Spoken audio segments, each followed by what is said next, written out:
Hey, man, this is coming from the scene brought to you from 94 Feet of Life, man. When my guy MJ hit me up and want to do a little something, want to record, believe me, I will be one of the first. If not, I'm going to be there. So y'all see So, the names, the oh, scene, MJ. This is championship trail because I got two on within the 9 months of this year. Y'all know yes, what it is, man. But sir. hey, MJ. We here, man. We here, man. Let me go ahead and get the politics out the way, man. The scene is sponsored to you by Monkey Knife Fights. We are giving a lot of good game away to be able to get you money and line your pockets up with this bread. Make sure that you go to Monkey Knife Fights. Tell them that we sent you. Put in the scene as a code, THESCEN, and they'll match you $100 for every dollar that you put up to $100. Also sponsored to you by JW Capital Solutions. This is where you won't want to go for credit repair. They also have a DBA of taxes, and they also give out free trips for people. So they were humble enough to be able to give out a free trip for us. So we're ready. So now that we got all the politics out the way, you before know, you let's clear that politic out the way because people act like they don't want to believe.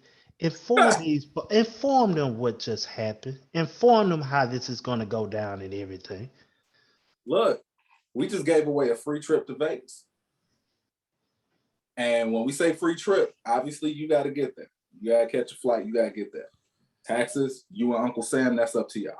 But 3 night stay at a lot of options as far as hotels go that's pretty exclusive. We're going to pay for that. Well, we ain't going to pay for it. Our sponsor will pay for it. And we're going to have different raffles. We're going to have different things to be able to keep incorporating that. You know, we gave away a trip to Vegas literally last week. That's not going to be the last trip we give away. That's not going to be the last anything we give away. We're in a real charitable mood ending this 2021 and going into 2022. And we're going to keep it going because we've been getting blessed. So we're going to pass these blessings on to others. But most importantly, you got to be able to subscribe and log into the same. And if you like sports, you double dip. You get to win a trip and hear some real good sports talk without the extracurricular. Ain't no emotion involved. It's just lab. And right now, y'all catching me in my purest form in the lab. I got my long sleeve ball you on. I got my whiskey that I'm sipping.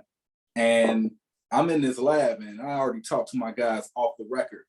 I talked to a couple of my guys off the record. I'm like, you know what? I got to put this on record. I got to put this on. We got to hit the record button on some of the stuff because some of the stuff is just too good that I'm saying. That's why I brought Trav on.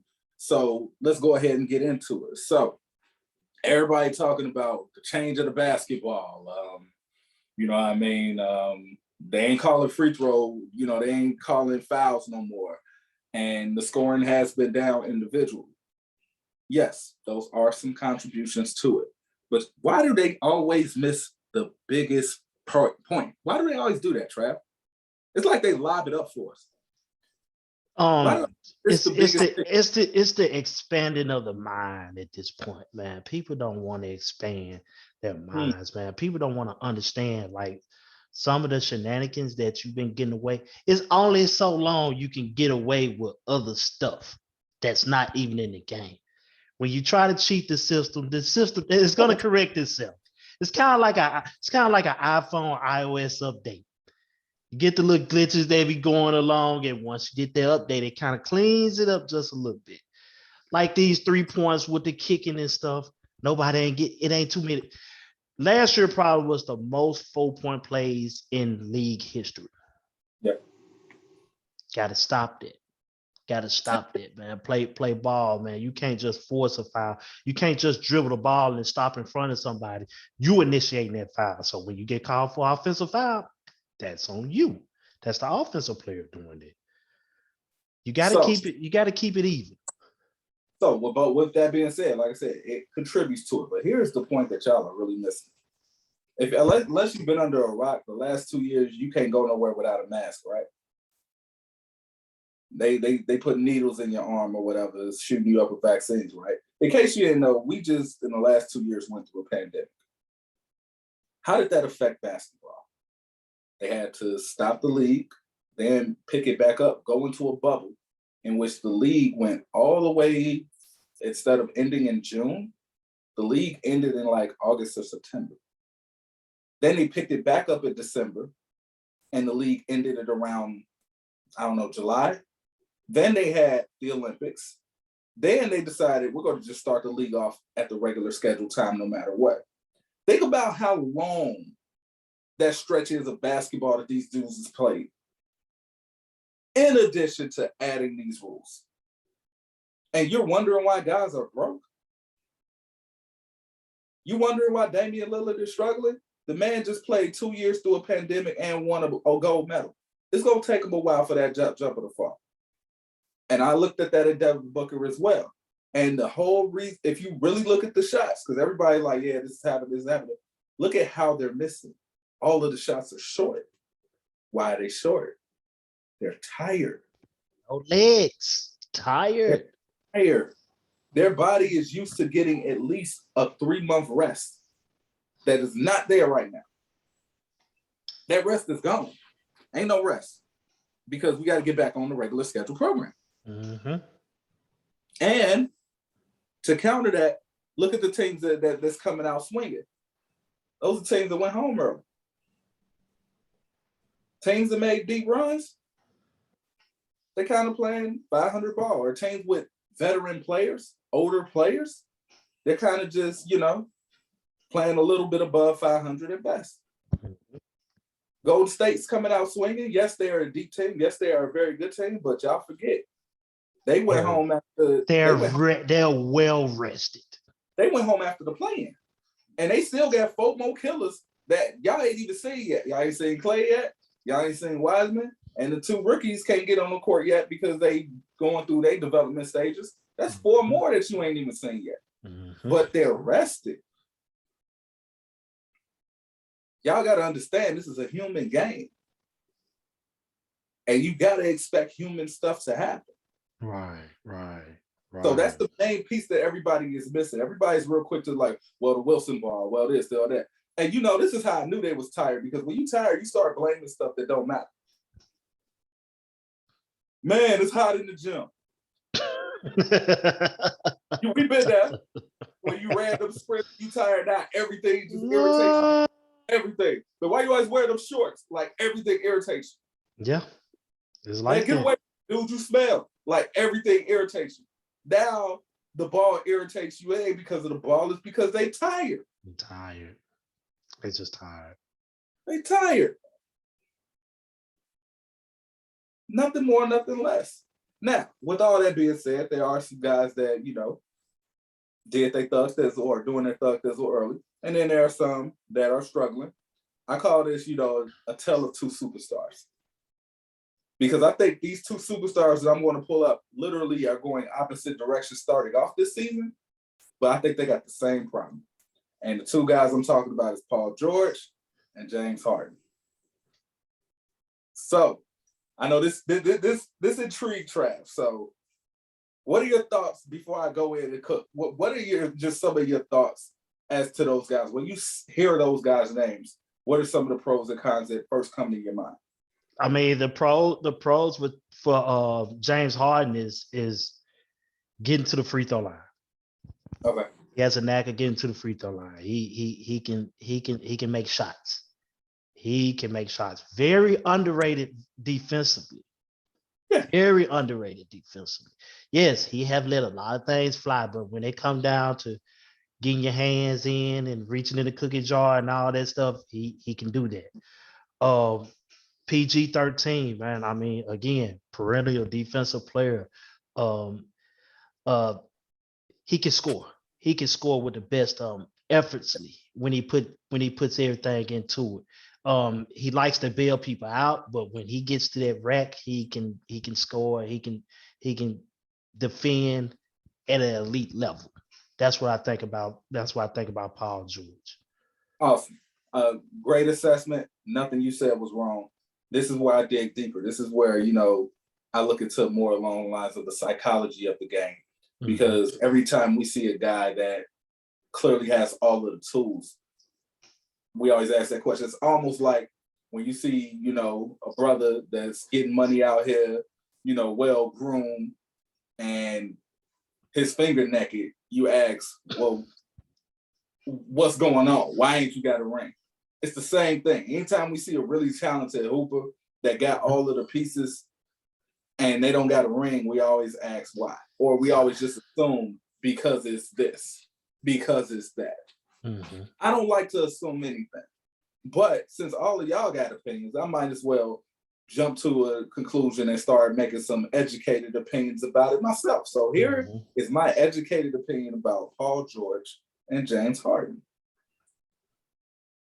Nothing is wrong with them skill. But when it comes to the mental, they will much rather just be one of the guys. That's the difference. We all love T-Mac. T-Mac, one of the best talents we've ever seen. But he would just much rather just be a really good teammate. That's what separated him and Kobe. Kobe didn't care about being a good teammate. He cared about winning a little bit more than he cared about being a good teammate. And the things that Kobe did and was willing to do to win were things that Tracy McGrady was not willing to do. Being that you said that, when people, what are most players in the league that compare to Tracy McGrady? Name some of those players, and leave Paul George's name out of it, because I got something special for it. Right now in the league? Yes. I already said James Harden. I think Paul George and James Harden. But besides James, is it? I mean, when they come in the league, like this newer generation right now, okay, there's a couple of people that be like, "Oh, he's like Tracy McGrady. He's like Tracy McGrady." Who are those players that you think that's like Tracy McGrady? Jason Tatum looks like it. Jason Tatum. Tatum has it. He got it. As far as length and can do it. You can, if you squint your eyes, you can see Michael Porter Jr. has a little bit of that in them as well. Just pretty much look at all of these 6'9" dudes who are just trying to get it from a skill standpoint, who have athletic ability. Mm-hmm. You can all put them in that category because they still trying to figure it out. Who are you thinking of? Now, the reason why I said leave out James Harden, and I'm not going to put James on that pedestal, but why don't we hear that about Paul George? There are very few times that Paul George is compared to Tracy McGrady. And believe it or not, in this league today, he's the closest thing to Tracy McGrady. Absolutely. Absolutely.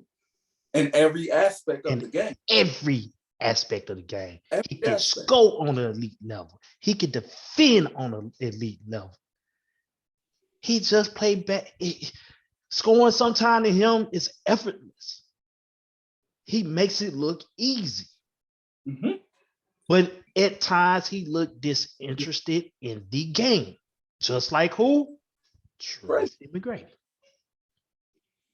Absolutely. That's why we're making this comparison. Now, in addition to that, here's the part where it's going to click. This is where the light bulb went off for me. So in comparison, I looked at those guys. I looked at them go deep. Paul George's best years was in Indiana. And starting this year is his best year. What's the common denominator? He's the number one option. Clear-cut, number one option. There's nowhere else to run. Either we win with you scoring or we lose. He is put in a kill or be killed situation. The thing with Paul George is this. When you put another alpha next to him, he automatically concedes that alpha role. Every time. Every time. You put him at OKC, everybody was expecting kind of like a light Kevin Durant thing to happen. Averaged about 17, 18 points a game his first season because he conceded to Russell Westbrook. Like, Russell, you got it. I'll just be a jump shooter. When he got to the Clippers, we was expecting, something that was going to be really nice. And he did his thing, but you can clearly tell he conceded to Kawhi Leonard. Now let's go ahead and go to James Harden. James Harden came in as a 6-man. Came in with KD and Westbrook. Then he goes over to Houston. It's his team. Now it's like the only way we win is if you do everything. in which he did, and they, lo and behold, got to the playoffs. But what happened? He was a good leader. Nobody talked about his leadership or none of that up until Chris Paul got there. What happened? Well, Chris Paul is a better leader than him. Chris Paul is a better leader of men. Not necessarily, better in a sense in which he's gotten more done, but Chris Paul is going to hold you accountable way more than Harden will hold you accountable. So what did Harden do when Chris Paul was there? He just conceded and just focused on scoring. Why are you saying all this, Meyer? Now let's go to Brooklyn. How many points is Harden averaging right now? About 17, 18? 17, 18, ain't even 20. But look who's on his team. KD. He conceded the scoring to KD because, KD is just as good, if not a better scorer than him. So now he has said, you know what? What I'm going to do is I'm just going to simply be the true point guard and get everybody else involved. That's the difference. Now you take a guy like Klay Thompson, who is not as talented as these two guys, but when Kevin Durant came there, Klay Thompson went on record and said, I ain't changing shit. That's the difference. Mm-hmm. That's the difference. Mm-hmm. And here's the thing. Everybody's good on this league. These small little nuances. The smallest thing. And I say this all the time, Trav, and I'm going to pass this to you. I say this all the time. This is what I love about basketball. It's just like life. Whatever test you got to pass in order to win, it's going to wait for you until you pass it. Mm-hmm. You got to go to places you don't want to go in order to get what you ain't never got. Mm-hmm. So until Paul George holds people accountable and say, I don't care who's in this locker room. This is my locker room. This is what I'm going to do. This is how we're going to run. Until he's able to, look at Kawhi in the face and be like, yo, I need you here and you need to do this, this, or that. Or when something happens, if he's not willing to be confrontational, his championship is on the other side of confrontation. And James Harden's championship is on the other side of holding himself back because he thinks that's what's best for the team. That is. And that's what I was going to go into. I don't understand why James Harden is leaving back, being that you have a dude that don't even need the ball that much to get what he can get. He uses a little and gets a lot. That's KD. He don't even need that much. Just go. Even the head of the snake that's not even there told you that guy. Kyrie told him, you are the primary ball handler. I'm straight. KD's straight. You got to go now. You got to go. Now, like you said about Paul George, you are absolutely correct. But is that a team deal or is that a me deal within himself? It's within himself. That's what I'm saying. Like, all of these dudes who have won championships, that championship that they won was on the other side of a place that it wasn't naturally them to go to. It just wasn't naturally them. Mm-hmm. Like, even when Curry won his first year, he didn't win shooting threes in the finals. He won doing the other small stuff. Right. He had to do other things to get the championship. It wasn't just him shooting the ball all crazy. It wasn't him just settling for threes all crazy. Mm-hmm. And when he tried to settle for threes, and the team was waiting on it, he got himself in trouble. Mm-hmm. So his was on the other side of just, patience and trusting the process and the system and constantly making the right read. Mm-hmm. Because a lot of people don't know this, Steph Curry was never a natural point guard to begin with. Never. So the truest essence of a point guard is understanding more than anybody else on the floor, when is it my time to score and when is it my time to pass? And for him to win, it was on the other side of that. And that's why Andre Iguodala got Finals MVP, because he understood this dude is open because LeBron is helping everything. I have to give him the ball. Mm-hmm. Or I have to move the ball to the open man and trust that they will get the ball to the open man, which happened to be Iguodala. I gotta trust that he's gonna make this shot. Mm-hmm. Mm-hmm. That championship is always on the other end of something that you're uncomfortable doing. It's always. And with Paul George, it has nothing to do with game, but it has all to do with him stepping into the role and taking command of that locker room like he should be. Something that T-Mac never really did. T-Mac was just one of the guys that was really, really good. Right. Right. That's why the comparison is there. And I'm not gonna get into personal life too much, but it is also eerily similar that, Paul George and James Harden's, off the court, festivities were relatively similar at one point. Yes, they were. Yes, they maybe, were. Maybe that has something to do with it too. When you got a good balance in life, it's like you care about the game to a certain extent. Mm-hmm. And then in your mind, you're like, I'm gonna do what I can do. If we win, cool. If we lose, doesn't matter. I'm gonna do this on the other end. Right. That could be it as well. You're exactly right, MJ. I agree with you 110% on that, man, because they both the same. I mean, they weren't one of them ones until they got by themselves or were told that they are one. They are that one. Mm-hmm. James Harden left and immediately, here are the keys. Here it go. Yep. PG waited on Granger to leave, Danny Granger to leave. When they built that, well, it wasn't built, it was just already there. It was just Granger, the one that left. And when it was like, okay, Paul George, it's you. Because he showed that year before when they played against Miami in their playoffs. It's like, hey, this is you now. We need you. We need you to be that one. Successful ever since. But when these guys got to play with somebody else, they kind of back away. And you can actually see that with Harden when he was at Oklahoma City. Yeah, I mean, when he was at Oklahoma City, he knew he's that good. But I mean, when you have guys like that and they already had the reins, you just trying to fit in at that point, and you just wanted to be one of the guys. But he was young though, 19, 20, he was young. Yeah. And this is why it's hard for me to say playing the game the right way or the wrong way, because it's such a layered view when it comes to what's right and what's wrong. Like from a basketball standpoint, what James Harden is doing over there with the Nets, he's making all of the correct plays. Mm-hmm. But in order for them to take it to the next level, he's gonna have to make a few incorrect plays. Yeah, he just gonna have to. He gonna get a little bit of Houston back in him. No, just like it was last year. Just like it was last year.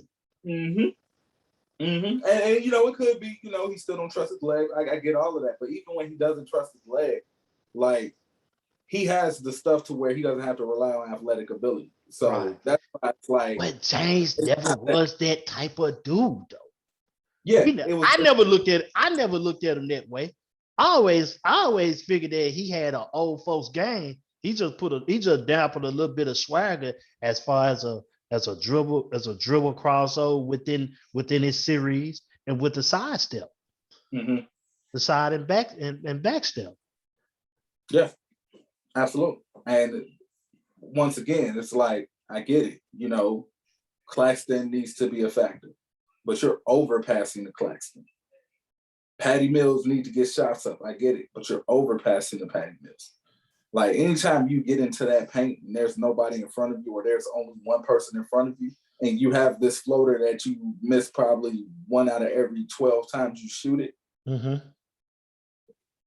it has to be a slight mental block in which he just doesn't want to take what's rightfully his. And that's what KD needs. KD is not going to win until James Harden of Houston shows up. Just like he couldn't win until they had that conversation with Curry and said, "No, just do you. Don't worry about just me. Don't worry about me. Do you?" That's when they took that next step. And the same thing is going to have to end up being there for James Harden. He has to take that step. Stop worrying about everybody else and just be the dude that you've been that made the top 75. Mm-hmm. I guarantee you didn't make the top 75 by making the right read.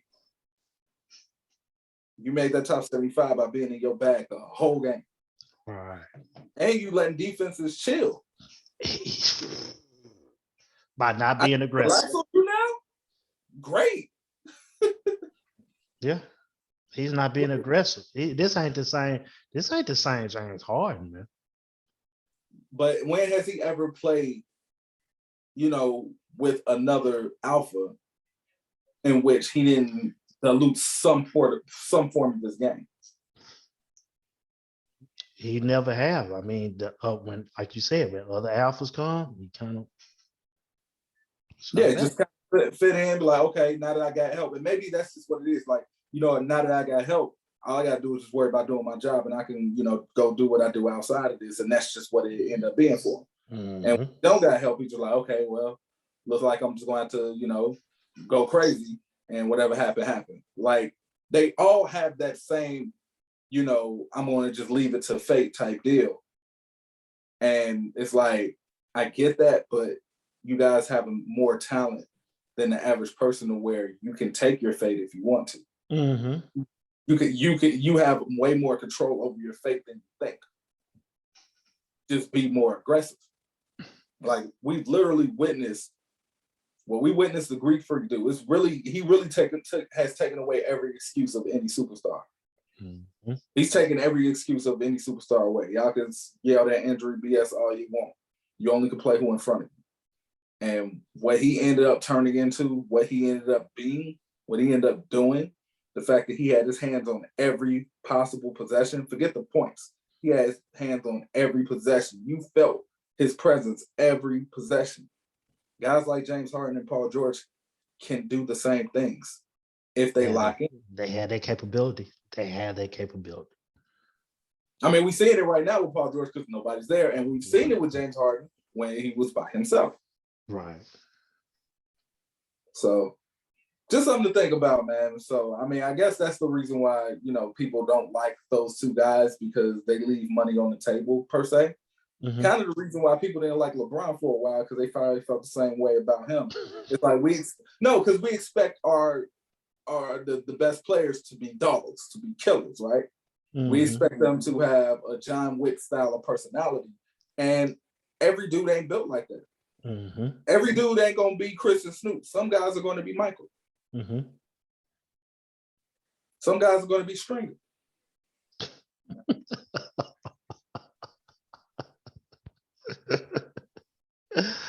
Oh man, hey man, we could go all day on those two, but we got something else to speak about too, man.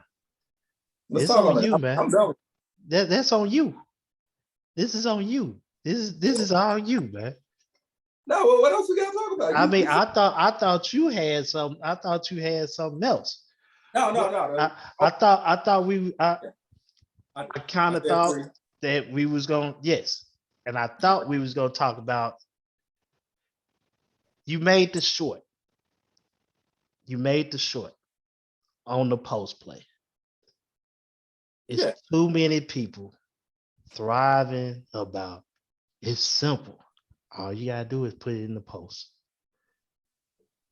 If y'all look on the scene, MJ has a post. He has a short. It is basically 55 seconds long. Exactly. Yeah. It's showing you why the league as a post player is about to become extinct. Defenses are, there are 3 people crowding up this whole area on each side.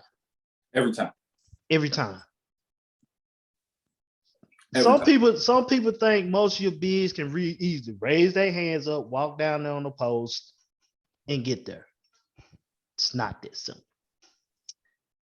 Or you can run your offense and get the switch from the block to block. It's not the 90s anymore. 4.3. It's different. 4.3.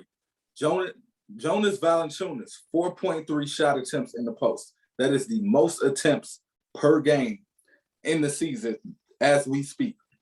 4.3. Mm-mm. In a 48-minute game, around this whole league with all of these talented bigs with immaculate footwork and soft touch, the amount of touches and shots put up from the post, the most is 4.3. And Mm-hmm. Embiid has 4.1. Now ask yourself, do y'all really think they don't want to shoot more out of the post? Who doesn't? Why wouldn't they? They can't. Let me explain something to y'all. When the ball is in flight and there is no such thing as illegal defense, you're taught, and this is basketball 101. This is why I'm disappointed in some of y'all when I talk hoops with y'all. On defense, you're taught to move during the flight of the ball. So if the ball is in flight and I'm already moving to the ball, what am I supposed to do by the time I catch it and I'm already doubled? Except for shoot a tough shot over two people. Now, if I shoot a tough shot over two people, what are y'all going to say about me then? You ball hogging. That's a horrible shot. Poor shot selection. He's not even reading it. He's a black hole. Like, what do y'all want? Which one do y'all want?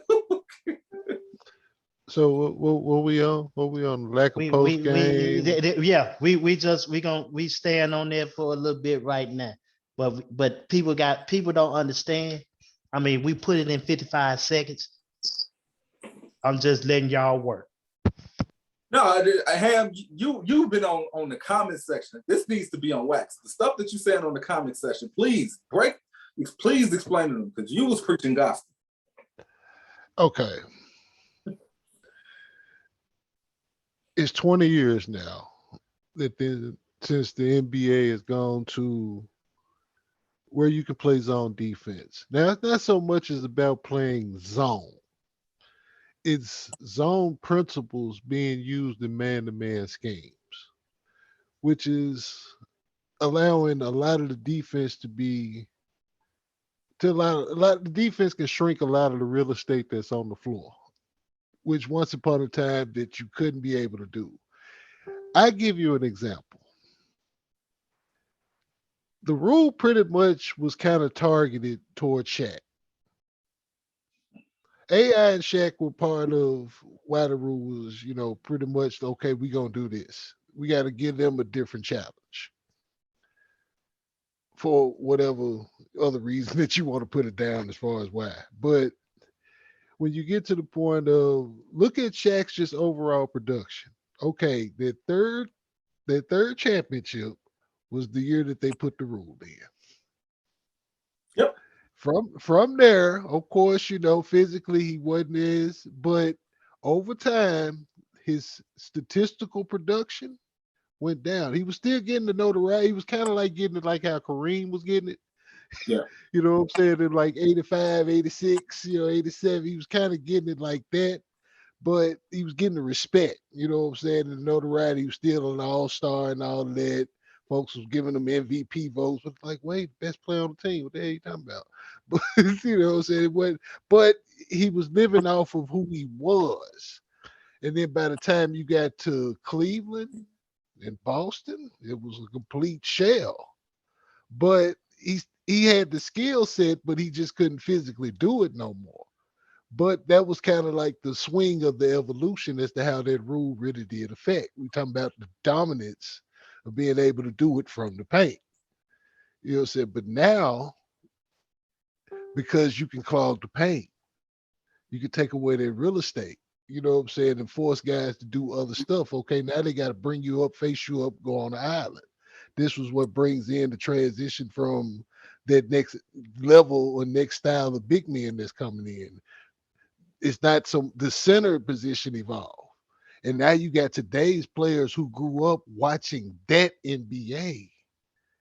They grew up watching a Europeanized. It's very different from what we watched. And then it was a struggle because look at how we watched it. By the time we would have got, if we were playing and we would have got to the league. By the time we would have got to the league, we would have got to the league in a transition coming from the NBA that was rough, rugged on the island, one-on-one. You had to be able to guard to Yeah. what was evolving into a Europeanized NBA. That's different. That's why that struggle was kind of different. And then when you look at just how the NBA was from like the early part of 2000s, it's a lot of money basketball, a lot of ISO. But they had those rules still in place to be able to do it, but they wasn't necessarily figured it out. Then Mike D'Antoni came along. Hey, we better get this thing cracking. Open it up, use your skill dudes. Okay, we gonna take away the post. Okay, we gonna make the threes. Now we gonna open up as opposed to going to Amari on the post. Amari can face up 2 dribbles. He at the rim. Yep. That's your all-star, all-NBA big.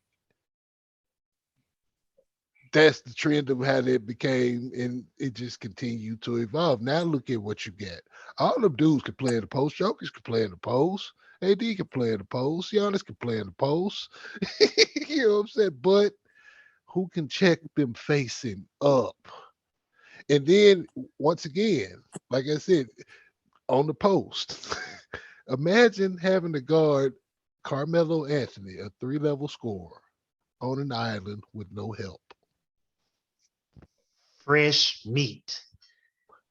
It would be 10 to 15 dudes in this league today. If you put them on old defensive rules, they're going to average 30 Easily. routinely. You know and what? regularly. They're going to average 30. What number ranked in points history of Carmelo in 10th? Like ninth. He's Ninth? already ninth. Oh, he He's would have. ninth in the he's Oh, ninth in the era. He's ninth in the era where you could play zone. you don't keep that zone era. He's 5. Yeah. Easily. He's 5 easily. And you can include the year that they said he wasn't good enough to play. Exactly, because he wouldn't be gone. This is true. So Damn. This is true. so people got to understand, man. People have to understand the errors and what goes on, man. Quit thinking with your pride. That's the main thing. The pride kicks in. The pride kicks in, and it makes people not want to think at this point. Yeah. You gotta stop that. Well, And we're then, here. and then we don't want to get into semantics of which one's better, which one, because now we're talking about, Right. I don't care Well, about we're here. I care about what I'm looking at right now and what is being done right now. That's what I care about. And right now, and I think, the NBA even looking at it like after this last finals, yeah, it was injuries, but after this last finals, they're looking at the teams and making it, and they're like, oh, we didn't know which now really this could be like just parity for the rest of the time, which is why, if you notice, see, I guess I might as well go there. All right. Didn't want to do it. Don't do it. Don't do it. No, Don't do it. I got to. Do it. I have to. So, as y'all know, I'm 30% hotel. So, in understanding that I'm 30% hotel, I understand that certain things, are designed to be certain ways in the name of profiting the most out of your business. The NBA is a business before basketball.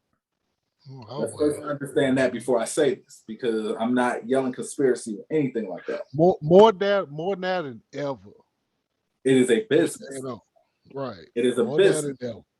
So if you had a business in which you are operating in all 50 states, and you got 2 businesses, actually 3 businesses located in the top 2 cities in the nation, and every time you produce a product or you come out with a new product in your business in these top 2 places in the nation, your numbers go crazy.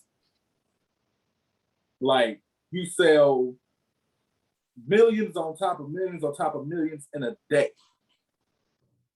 But you also are located everywhere else in Asia. So when you come out with that same product in a Midwestern area or a breadbasket area, that's, let's say, the 240th largest city, even though they're going crazy over it, your number's probably going to reach a couple million, right?